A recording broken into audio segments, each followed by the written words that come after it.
नमस्कार, स्वागत है आपका बिहार समाचार में। राजद से चिराग को मिला 5 से 6 सीट का ऑफर। एमएलसी चुनाव से ठीक पहले हो सकता है गठबंधन। संपर्क में दोनों पार्टियों के बड़े नेता। और उपेंद्र कुशवाहा ने तेजस्वी को कहा बेरोजगार। शराबबंदी, कृषि कानून व एनआरसी को लेकर कही बड़ी बात। तो बिहार में अब नहीं चला सकेंगे दूसरे राज्यों के नंबर वाली गाड़ी। और बिहार में अब ठंड दिखाएगी असर। अगले 5 दिनों में 5 डिग्री तक गिर सकता है तापमान। तो अब तक की बड़ी खबरों पे बात करने से पहले आपसे छोटी सी अनुरोध है कि कृपया वीडियो को एक लाइक जरूर करें, क्योंकि आपका एक लाइक करना ही हमारे मेहनत का फल होता है। तो शुरुआत करते हैं आज की पहली और बड़ी खबर से।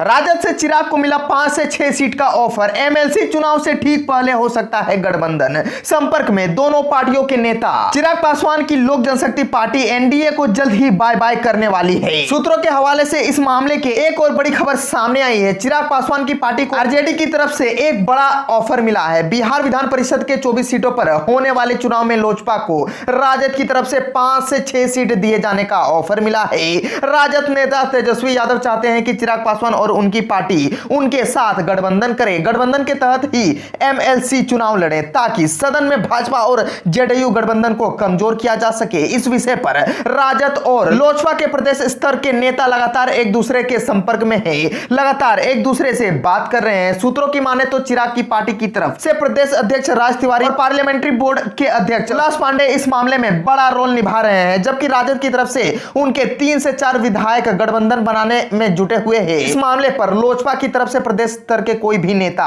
कुछ बोलने से बच रहे हैं। बार को प्रदेश अध्यक्ष लालू तिवारी से बात की गई। उन्होंने इस बात पर अपनी मोहर लगा दी। कहा कि गठबंधन के लिए बातचीत चल रही है, मगर बातचीत किस राजनीतिक दल से चल रही है इसका उन्होंने नाम खुलकर नहीं बताया। उपेंद्र कुशवाहा ने तेजस्वी को कहा बेरोजगार। शराबबंदी, कृषि कानून व एनआरसी को लेकर कही बड़ी बात। रालोसपा का जेडीयू में विलय कराने के बाद से उपेंद्र कुशवाहा की सक्रियता नोटिस करने लायक है। अपनी बिहार यात्रा पूरी करने के बाद वे अब मिथिलांचल की नब्ज टटोलने निकल पड़े हैं। उम्मीद की जा रही है कि इसी दौरान वे सीएम नीतीश कुमार की सरकार के 1 वर्ष पर होने वाले कार्यक्रम का हिस्सा बनेंगे। मिथिलांचल के लिए जाते हुए वे कुछ देर के लिए मुजफ्फरपुर में रुके और कार्यकर्ताओं से मुलाकात भी की। इस दौरान संवाददाताओं से बात करते हुए उन्होंने राजद नेता और बिहार विधानसभा के नेता प्रतिपक्ष तेजस्वी यादव पर निशाना साधा। उन्होंने बेरोजगार करार देते हुए उनकी हालिया टिप्पणी को पूरी बकवास बताया। कहा, उपचुनाव के दौरान जनता ने अपना आदेश दे दिया है। अब नेता प्रतिपक्ष तेजस्वी यादव के पास कोई काम नहीं है, कोई मुद्दा ही नहीं है। मीडिया में बने रहने के लिए बिना मतलब की बातें बोलते रहते हैं। शराबबंदी को लेकर सीएम नीतीश कुमार पर लगाए गए उनके आरोपों को उन्होंने खारिज कर दिया। उपचुनाव में जेडीयू की जीत को विकास व सुशासन वाली सरकार की जीत करार दिया। इसमें कुछ लोगों के मंसूबे पर पानी फिर गया है, वे इससे बौखला गए हैं। जेडीयू प्रदेश अध्यक्ष की ओर से सभी प्रकोष्ठों को भंग करने तथा विधानसभा व लोकसभा प्रभारियों को हटाए जाने की घोषणा के बारे में पूछे गए सवाल के जवाब में उन्होंने कहा कि यह एक सामान्य प्रक्रिया है, सभी पार्टी ऐसा करती है। संगठन को और मजबूत करने के लिए ऐसा किया गया है। कमेटियां खास मकसद से बनाई जाती है और उसके पूरा होने या नहीं होने पर भंग कर दी जाती है। बिहार से एक बहुत बड़ी खबर आ रही है कि बिहार में अब नहीं चला सकेंगे दूसरे राज्यों के नंबर वाली गाड़ियां। झारखंड या देश के अन्य राज्यों का नंबर लेकर बिहार में गाड़ी चलाने वाले सतर्क हो जाए। दूसरे राज्यों का नंबर लेकर लोग बिहार में अब गाड़ी नहीं चला सकेंगे। दरअसल बिहार में गाड़ी चलाने के लिए यह जरूरी है कि राज्य का स्थायी नंबर हो। ऐसा नहीं करने वालों पर 5,000 का जुर्माना लगाया जाएगा। परिवहन सचिव संजय कुमार अग्रवाल ने कहा कि झारखंड या देश के अन्य राज्यों से निबंधित वाहनों का बिहार में अवैध रूप से स्थायी तौर पर परिचालन करने वाले वाहन मालिकों पर कार्रवाई की जाएगी। सभी डीटीओ, एमवीआई और ईएसआई को विशेष अभियान चलाकर कार्रवाई करने का निर्देश दिया गया है। दूसरे राज्यों का नंबर लेकर बिहार में गाड़ी चलाने वाले 21 वाहन मालिकों पर कार्रवाई की गई है, जबकि मोटर वाहन अधिनियम की विभिन्न धाराओं के तहत 487 वाहन चालकों पर कार्रवाई की गई। इसमें seat belt, helmet, fitness, insurance आदि की भी जांच की गई। जुर्माना के साथ विभिन्न धाराओं के तहत 54 वाहनों को जब्त भी नहीं किया गया। परिवहन सचिव ने कहा कि टैक्स चोरी के उद्देश्य से वे अन्य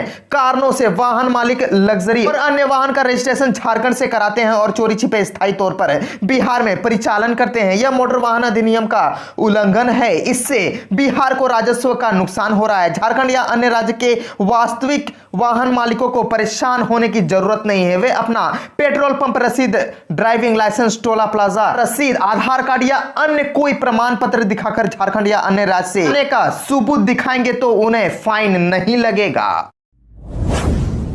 बिहार के बड़े आईएएस अफसर और राजद के पूर्व विधायक की बढ़ सकती है मुश्किल, महिला का वीडियो हो रहा है वायरल। बिहार की एक महिला वकील ने राजद के पूर्व विधायक और राज्य के एक वरिष्ठ आईएएस अधिकारी पर दुष्कर्म का आरोप लगाया है। महिला के मुताबिक उसने थाने में प्राथमिकी दर्ज कराने की कोशिश की, लेकिन पुलिस इसके लिए तैयार नहीं थी। इसके बाद उसने दानापुर कोर्ट में परिवाद दायर किया। इस मामले पर 13 दिसंबर को सुनवाई होनी है। इस बीच आरोप लगाने वाली महिला का एक वीडियो इंटरनेट मीडिया पर वायरल हो रहा है। महिला का आरोप है कि कुछ लोग इस पर राजनीति कर रहे हैं। बिहार का एक दबंग पारिपुत्र को बचाने में लग गया है। वायरल वीडियो में महिला का दावा है कि उनके खिलाफ षड्यंत्र रचा जा रहा है, लेकिन वह किसी से डरने वाली नहीं है। बहुत जल्द वह अपने आरोपों को सिद्ध कर देगी और आरोपितों को सजा दिलवाकर रहेगी। महिला बिहार की रहने वाली है, पेशे से वकील है। फिलहाल वह प्रयागराज में रह रही है। उन्होंने बिहार के एक पूर्व विधायक और आईएएस अधिकारी पर दुष्कर्म का आरोप लगाया है। पुलिस में शिकायत के बाद जब मुकदमा दर्ज नहीं किया गया तो उन्होंने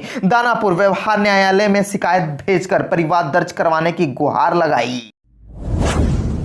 चिराग पासवान को बड़ा झटका देने जा रहे हैं केंद्रीय मंत्री पशुपति पारस। बिहार के नेताओं से की अपील। मुई सांसद चिराग पासवान को केंद्रीय मंत्री पशुपति कुमार पारस बड़ा सा झटका देने जा रहे हैं। खुद को लोक जनशक्ति पार्टी का मूल प्रतिरूप मानते हुए राष्ट्रीय लोक जनशक्ति पार्टी 28 नवंबर को अपना 21वां स्थापना दिवस मनाएगी। इस अवसर पर सभी जिला कार्यालयों एवं राज्य मुख्यालय समेत अन्य प्रदेशों में आयोजित कार्यक्रमों में पार्टी के सभी नेता और कार्यकर्ता शामिल होंगे। कार्यक्रम को लेकर पार्टी के राष्ट्रीय अध्यक्ष पशुपति कुमार पारस ने नेताओं और कार्यकर्ताओं से आयोजन को सफल बनाने के लिए अपील कर दी है। रविवार को पार्टी के प्रवक्ता श्रवण कुमार अग्रवाल ने बताया कि रालोसपा के राष्ट्रीय अध्यक्ष एवं केंद्रीय मंत्री पशुपति कुमार पारस के निर्देश पर पार्टी के अलावा दलित सेना के तमाम पदाधिकारी, जिला अध्यक्ष तथा पंचायत स्तर के कार्यकर्ता पार्टी के स्थापना दिवस समारोह में सफल बनाने को लेकर जोर शोर से जुट गए हैं। राष्ट्रीय अध्यक्ष पशुपति कुमार पारस ने सभी नेताओं व कार्यकर्ताओं से आग्रह किया है कि पार्टी के संस्थापक रामविलास पासवान ने अपने पूरे राजनीतिक जीवन में गरीबों, पिछड़ों तथा शोषितों के अधिकार और उनके जीवन स्तर को सुधारने के लिए संघर्ष किया था। इसीलिए 28 नवंबर को अपने दिव्यांगत नेता के त्याग, बलिदान, संघर्ष एवं उनके विचारधारा को आत्मसात कर इस बार स्थापना दिवस गरीब दलित सेवा संकल्प दिवस के रूप में मनाएंगे।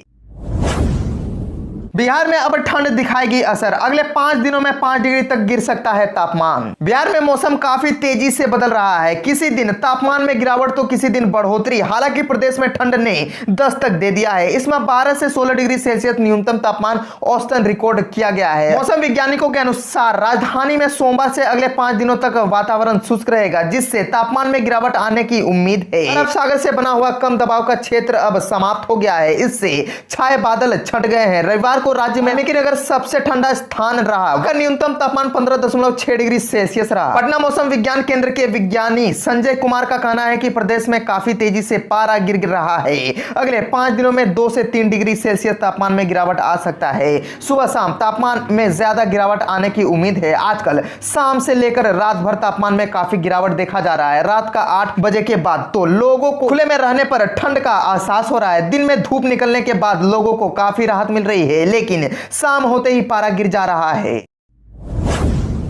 मुजफ्फरपुर जिले के गरहा व चक्की सोहागपुर में बनेगा नक्सल थाना भवन। जिले के बोछा थाना के गरहा में व पारू थाना के चक्की सोहागपुर में नक्सल थाना भवन बनेगा।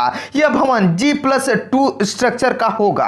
इसके लिए 7 करोड़ 67 लाख रुपए के प्राक्कलन की स्वीकृति मिली है। इस राशि से थाना का आधारभूत संचालन व उपस्करों का निर्माण किया जाएगा। गृह विभाग ने इस राशि के आवंटन का आदेश जारी किया है। दोनों क्षेत्र नक्सली मामले को लेकर काफी संवेदनशील माना जाता है।